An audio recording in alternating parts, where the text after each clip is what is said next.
I feel like we haven't covered a topic like this since, I don't know, last year, the Paul George story and his relationship with Doc Rivers and Doc Rivers' daughter. That whole thing once the Los Angeles Clippers lost in the playoffs. So I think it's been about a year. We did some stuff on Katya Elise Henry and Tyler Hero, but honestly, ever since then, nothing of interest has come up, at least in my opinion. Up until this point, since we're discussing two NBA players, one being a former NBA player, one being a current NBA player, I figured it only made sense to include this topic on this channel. And if this isn't the type of content you typically come here for, then, well, I apologize. I figured it'd be interesting. So before we get to the content, I just want to let you guys know that we're giving away a PlayStation 5 or an Xbox Series X to a subscriber that turns on our notifications on this channel. We're going to announce the giveaway winner in the beginning of August on the community tab. We're running the same exact giveaway for my Laced Up podcast. Once we get to 40,000 subscribers there, we're going to give away a PlayStation 5 or an Xbox Series X to anyone that subscribes and turns on our notifications on that channel. If you could also do me a favor and smack the like button for the YouTube algorithm, we're going in on the news and we're digging up every single corner to make sure we don't forget to leave anything behind. Now that I got all that out of the way, cue the intro.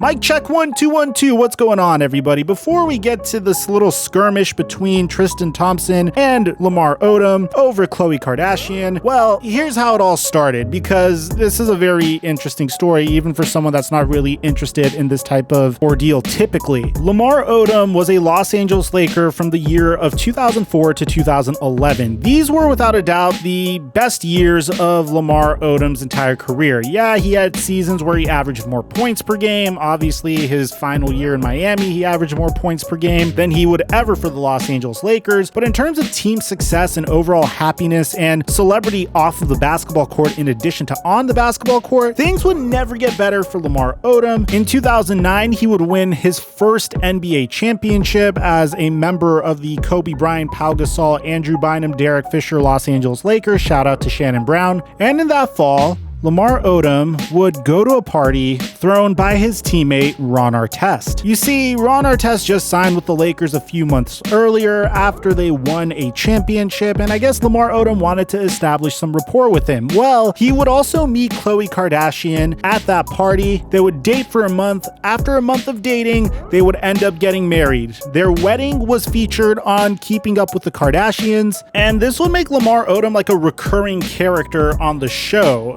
Eventually, he'd be like a household name to a bunch of people that didn't really know who he was before this, because bear in mind, this is the sixth man of the Los Angeles Lakers, and out of nowhere, he's now on Keeping Up with the Kardashians. The parallel that I would draw for a modern NBA fan that wasn't around during this time is, imagine Kyle Kuzma, but Laker fans actually love the guy. So things were going very good for Lamar Odom. In the 2009 to 2010 NBA season, he would win his second championship, and he would ultimately win the Sixth Man of the Year award a year later.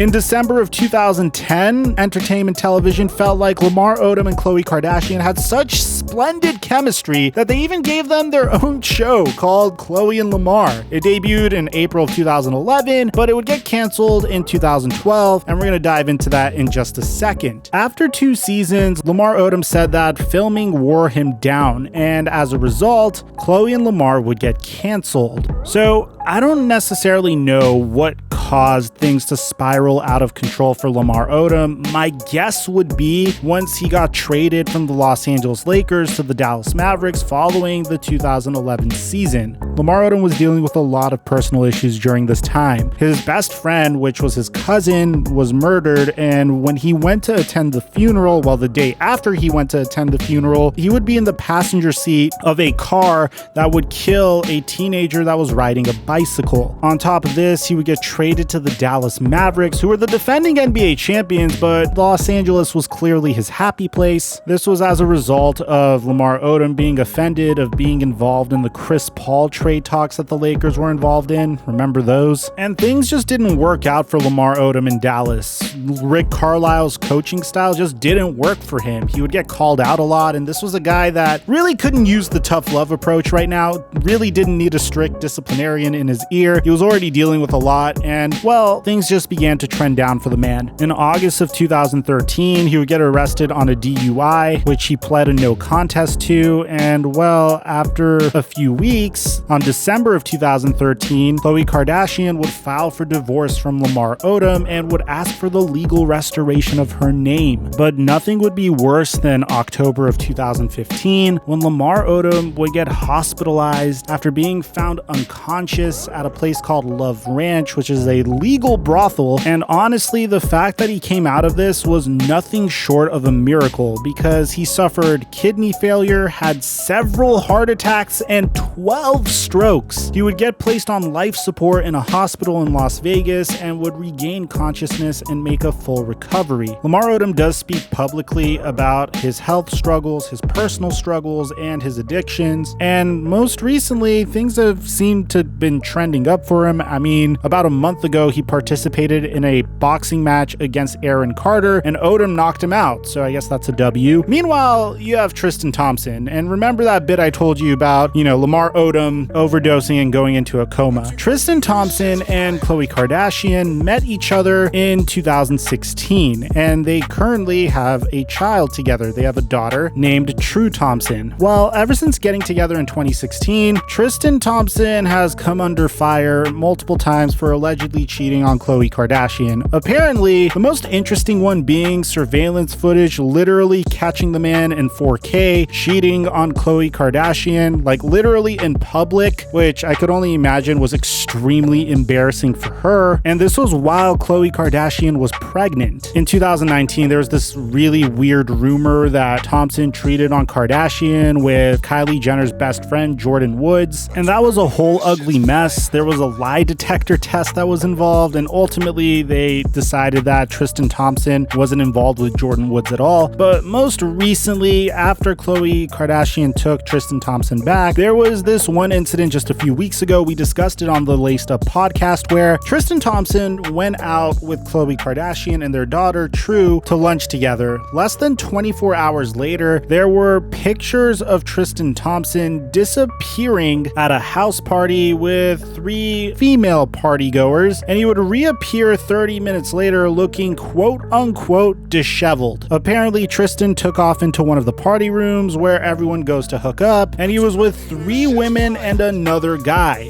One of the girls he was with is a regular partier, and she's always out and about at parties. And as a result of this recent information, Tristan Thompson and Khloe Kardashian are split up again. Now, the reason why this backstory is important is Khloe Kardashian decided to post a thirst trap onto her Instagram today. And like any 2 good exes would, when their celebrity ex-girlfriend posted a thirst trap onto Instagram that gets 2 million plus likes, both of her exes took to the comment section to let her know how they feel. Lamar Odom posting hottie with fire emojis and, heart eye emojis and a heart emoji and, hearts around the face emoji. Is that how you describe that one? Hearts around the face emoji? I don't know. Tristan Thompson with 2 heart emojis and 2 drooling emojis. And then that wasn't enough for Tristan Thompson. He decided to @Lamar Odom, saying, "God brought you back the first time. Play if you want. Different results." And I know it's not my business. I know. Well, it's in the public eye, so I could comment on it, right? If 2 individuals are commenting on their ex-girlfriend and they're bringing up, their own drama and their own baggage and putting it on public display for us all to see, well, I guess we have the right to comment on it. Look, there's already an issue of looking at the woman that you're with and thinking that she's your property and you can control what she does. There's already that issue. But then this is just a little weird. This is a woman that you're no longer together with, and